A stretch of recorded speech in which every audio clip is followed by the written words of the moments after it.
Goeiemôre julle. Welkom terug by Heksen. Ek is Hendrik de Tooy en ons gesels bietjie hierdie week oor mulchers. Wat is 'n mulcher? So 'n mulcher is 'n implement wat ons agter die trek raak wat die takke wat ons elke jaar snoei uit die boord uit kan verwerk. 'n Mulcher is ook een van die implemente in my opinie wat definitief die hardste werk elke jaar op jou plaas.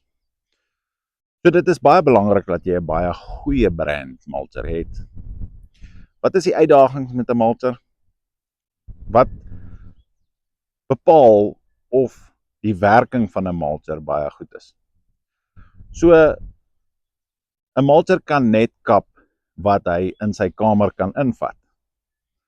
En dit word bepaal deur hoe jy jou takke pak nadat jou snoeispan gesnoei het.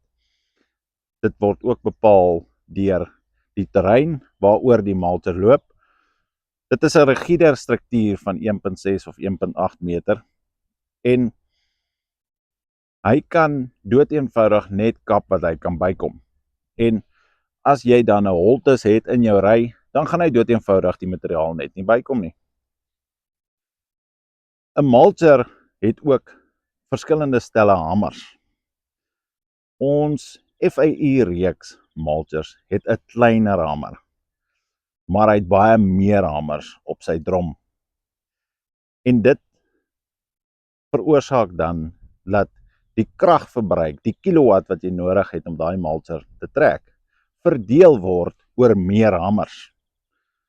Hy het gemiddeld 40 tot 50% meer hamers as baie ander gemiddelde mulchers in die mark. Die hamers, soos wat julle kan sien op die video's,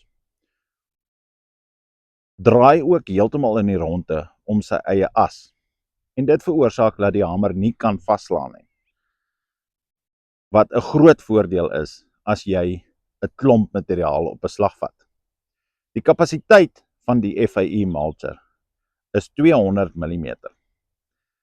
Nou om jou idee te gee, dit is pretty much so dik soos jou been, as jy so 'n bietjie bene oefen. En dit is ook baie belangrik. Die hoeveelheid materiaal wat op een slag onder daai mulcher inkom, is baie, en dit kom in een slag daarin. Gaan kyk bietjie na ons FAI mulcher reeks.